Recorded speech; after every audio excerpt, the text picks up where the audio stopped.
Howdy guys, how's it going? So we are out here today to break down this dry bag survival kit loadout that I put together, as well as testing out this Titan Survival 10-liter dry bag.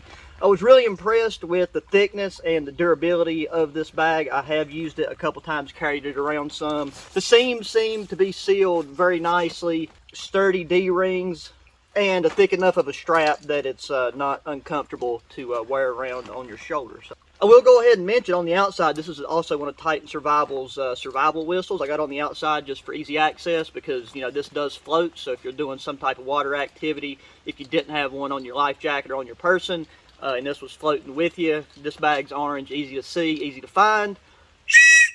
It's a very loud whistle. But before we break this down, we are going to go over here because all of this creek area is too shallow, but I found a spot that looks like it might be about the diameter of this dry bag. Because I have had this dry bag in rain, but I've not given it an official water test, but I trust the durability of it just based off of the feel and what I've seen so far, that even with my gear and equipment that we have in here for this survival kit, I feel confident that we can submerge this. I'm going to leave it for, I don't know, about 10 minutes on video, and we'll do a time lapse and we'll take it out. We'll see if anything gets wet. Okay, so this right here looks like one of the deepest sections of the creek that I've been able to find. And right now you can't even really tell because I murkied up the water. I'm going to flop this bad boy down in there. I mean, it does float, so that's not quite as... Make sure we get the... Well, there's a good abrasion test for it.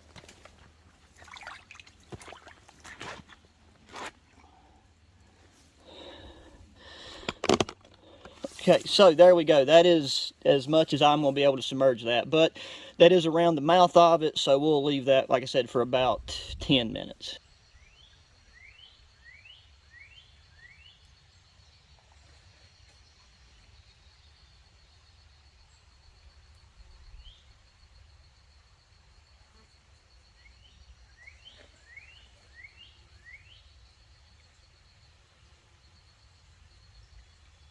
Okay, so that right there is right around the 10-minute mark, should be.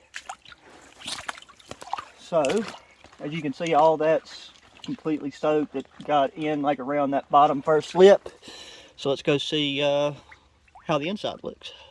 Okay, so first off, let's give the whistle a blow. So that thing's still working fine. Crack her open. So underneath the first lip, there's some water. The inside, other than what just dripped in whenever I squeezed this lip, everything in here seems dry. And there's no good way for me to show you that. Just be mindful that whenever you open this, that right there did get a little like moisture on it where that was rolled up. But the very first thing I'm going to take out, the stuff in here is not packed in any specific order. It's literally just packed the best way possible so I can get at least 3 rolls down and still be able to buckle it. So first things first, and we're going to lay this shemagh out on the ground just to make it easier to see everything. I've got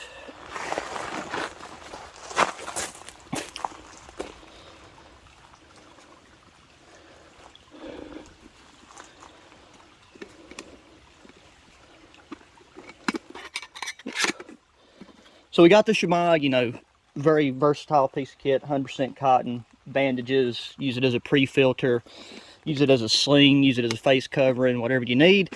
This is a Silverant 750 milliliter titanium pot, so super lightweight. You could boil water in it. We got plenty of faster direct water treatment options.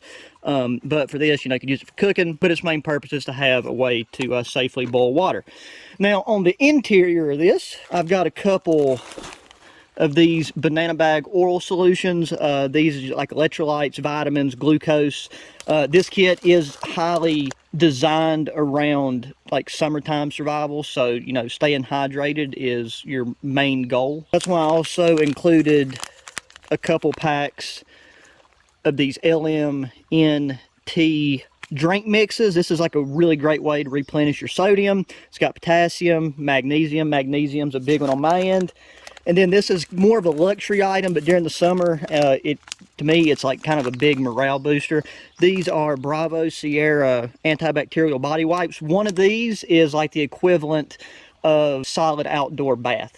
Whenever we went on the multi-day kayaking trip where we didn't have access to showers, these are what we used. Wipe your whole, like one of these you can take and wipe down your whole body. During this time of year, you're going to be sweating nonstop.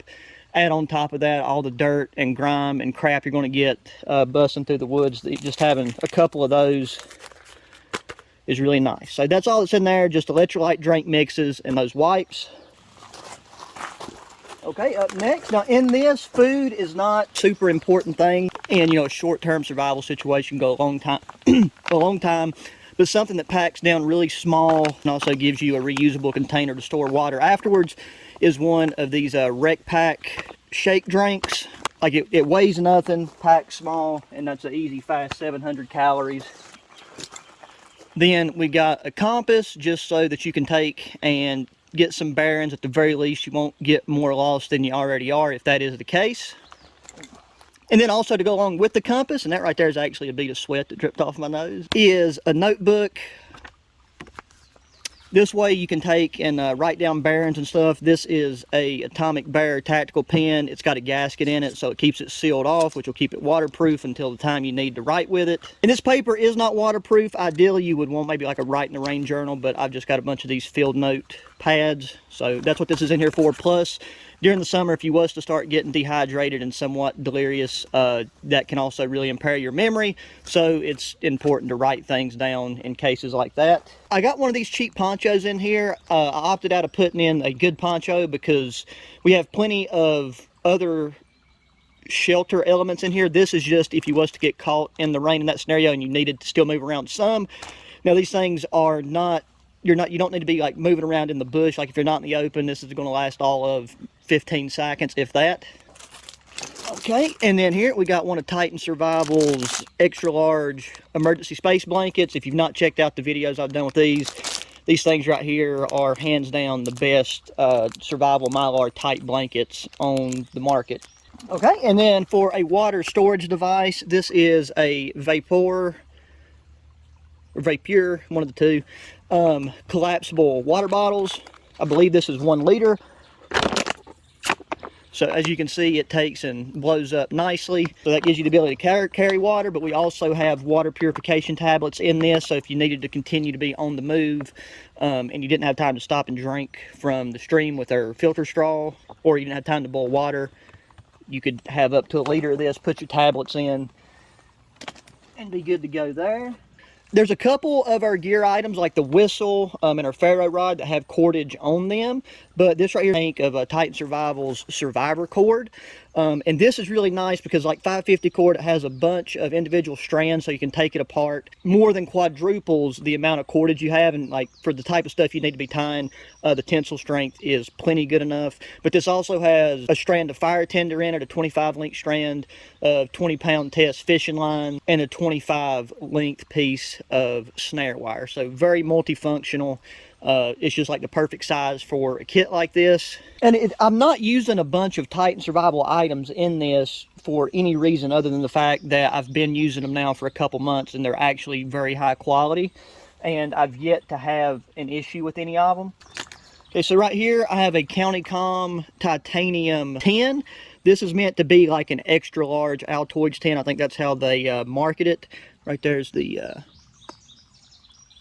cage number. I don't know if that'll help you find it or not if it's still on the market, but this is the majority of my fire kit. There's a couple backup options and you should always have stuff on you, but in here I have some Camp Protect fire tabs in a little Ziploc baggie. I have a couple Blackbeard fire tabs, and then I have my Atomic Bear ferro rod. There's a bit of cordage, there's a whistle on there, so that's a secondary signaling option. And then in that little tube right there, there's another one of these. So that right there is 1, 2, 3, 4, 5, 6, 7, 8, 9. That's 10 guaranteed fires right there.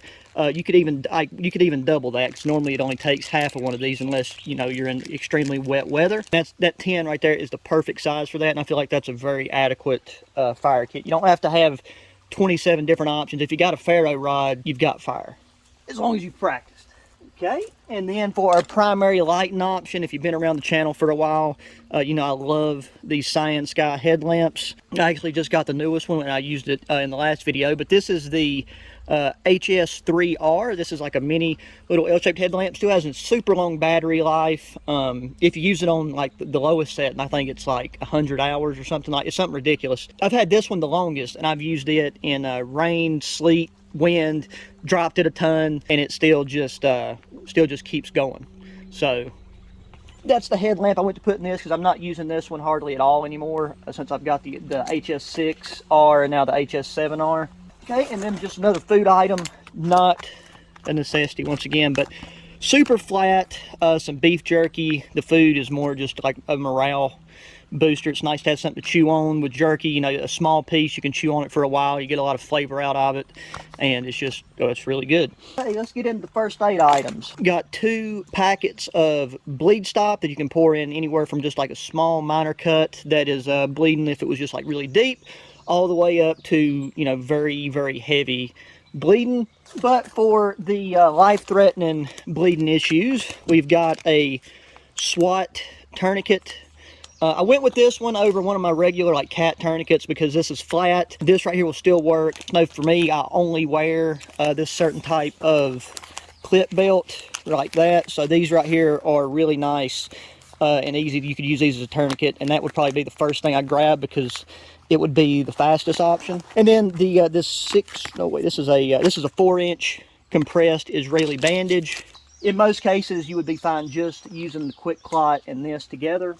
And then here I have Band-Aids, Benadryl, anti-diarrhea tablets to prevent dehydration, daytime, nighttime Tylenol in the event of a fever, and then a bunch of 600 milligram ibuprofen. The Benadryl and hydroxyzine is also good to help with, you know, sleeping because you're going to be in a high-stress situation. So here I got a 1-gallon Ziploc bag, another 100 uses for this, water storage if you wanted to take and keep some of your other gear dry outside of the dry bag. If you wanted to use the dry bag for another purpose, then you have this. Here is a lighter. There we go. That's the second fire option. For my main large fixed blade cutting tool, this is a Odin Wolf. I forget the exact name of this model, but really sharp, full tang knife, a nice rubberized handle for, you know, a good grip, so you ain't got to worry about slipping and cutting yourself. That way you ain't got to use any of your first aid stuff. Okay, then our other water, this guy actually got some water in it from whenever I last used it.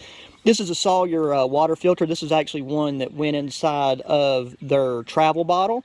I just took it out and put it in this kit because I don't really use that travel bottle that much. Just make sure that if you ever do that, you know and understand the way that this thing is supposed to flow before you, that way you don't attach the straw to the wrong end. Alrighty, and then a secondary cutting tool, because like this kit's built around the idea that you don't have this stuff on you. I always do. Like I've got a multi-tool in my pocket knife, you know, ferro rod pocket, all that good old stuff. But in this kit, got a Rover Tac multi-tool. It's got a sharp blade with serrations. You got a Phillips head, corkscrew. The corkscrew's kind of pointless. Oh, wait, there we go. Okay, I got it. I was able to get my finger on it. There's the saw blade, which can be really good for striking a ferro rod. And then right here on the inside, you can take and flip out a really nice sharp pair of scissors. Those could be handy doing gear repair or for first aid. Now, I think that's pretty much all the small items. So everything left in here is our shelter system.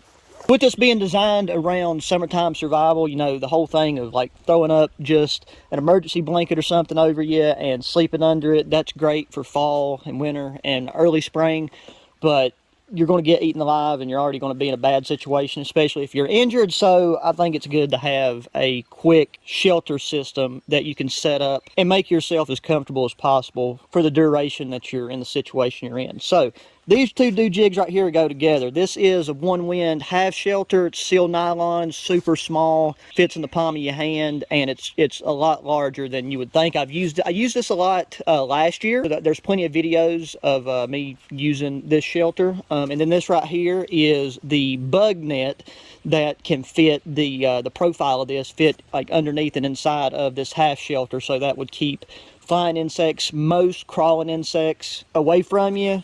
And together you know, these two things right here, especially like when they're packed down in there and compressed, are just two really, really small form factors. And I mean, that would just increase your level of comfort tenfold. And then the final thing that was in there with it, I have the corners of the half shelter already tied with the line, but these are the stakes and the extra guy lines that come with the half shelter. And that's so, you know, if you are injured, you can take, you ain't got to look around, you ain't got to sharpen or carve sticks. You can just string this thing up real quick and easy and, you know, stake it out and be good to go. Well, and there you have it, guys. That is everything laid out in front of you. All in all, I feel like this is a very comprehensive kit when it comes to building survival kits. Everybody's got an opinion, and I'd love to hear yours.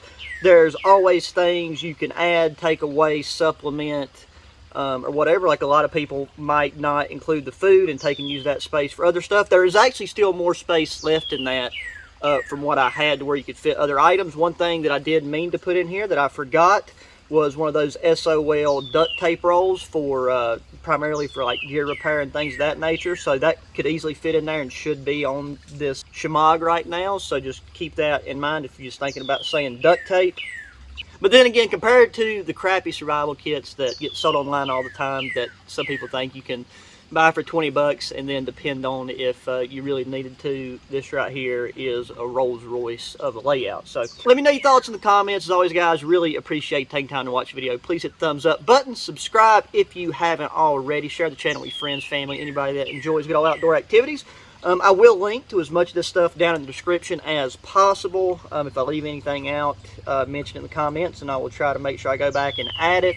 And then at the day and time this is going to be posted, I will be on the water trying out my new kayak. So wish me luck on that front. But that is everything. So until the next one, guys, adios.